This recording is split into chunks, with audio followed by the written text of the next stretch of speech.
Sage Telugu YouTube channel కు స్వాగతం. నేను మాధురి. శ్రీదేవి అంకమ్మ తల్లి దేవాలయం వాస్తవంగా జరిగిన యథార్థ సంఘటన. ఈ దేవాలయం గురించి తెలుసుకునే ముందు మీరు ఈ ఛానల్ ని లైక్ చేసి షేర్ చేయండి. ఇంకా ఎవరైనా సబ్స్క్రైబ్ చేసుకోకపోతే సబ్స్క్రైబ్ చేసుకోండి. ఈ దేవాలయం ప్రాశస్త్యం వెనుక ఇక్కడ అమ్మవారు స్వయంభువుగా పూర్వం ప్రగడవరంలో గ్రామ పెద్దలకు ఒక బాలికా రూపంలో అమ్మవారు కల్లో కనబడి నన్ను వెతికి తీయాలని కోరగా వారికి అర్థం కాలేదు. ఇంతలో గొల్లగూడానికి చెందిన తులిమెల్ల రామక్క మహిళకు పూనకం రూపంలో వచ్చి నేను గట్టు మీద భూమిలో ఉన్నాను, నన్ను వెలికి తీయండి అని చెప్పడం జరిగింది.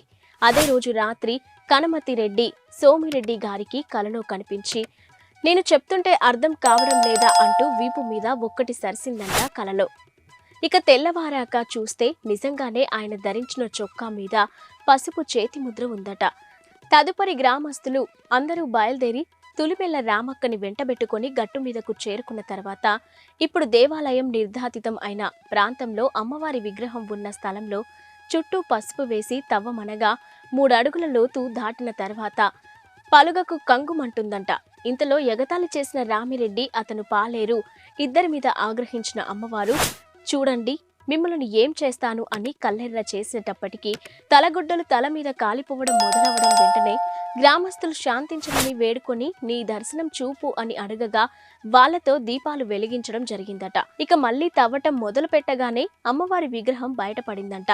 పిమ్మట కనుమతిరెడ్డి సోమిరెడ్డి గారు దేవాలయం నిర్మించి కొలువగా అమ్మవారి విగ్రహాన్ని తమ ఇంటిలోని వడ్లలో ఉంచడం జరిగిందంట. ఇక భద్రశుద్ధ తిథి నాడు 1927లో అమ్మవారు భూమిలో లభించింది. ఆ తర్వాత మాఘశుద్ధ పౌర్ణమి నాడు అమ్మవారిని ఊరేగింపు ప్రభ బండి మీద ఊరందరూ తీసుకువచ్చి దేవాలయంలో ప్రతిష్ఠ గావించారు. కావున మాఘమాసంలో 5 రోజులు ఈ ఉత్సవాలు చేస్తారు.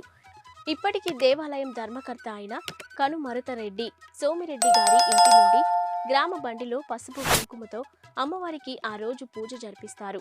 వారి వారసులు గ్రామ ప్రజలు చుట్టుపక్కల గ్రామాల ప్రజలు ఈ గుడి అభివృద్ధికి సహకరిస్తున్నారు.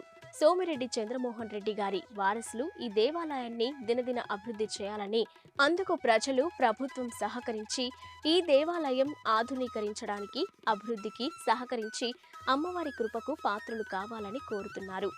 ఈ వీడియో మీకు నచ్చితే లైక్ చేసి షేర్ చేయండి.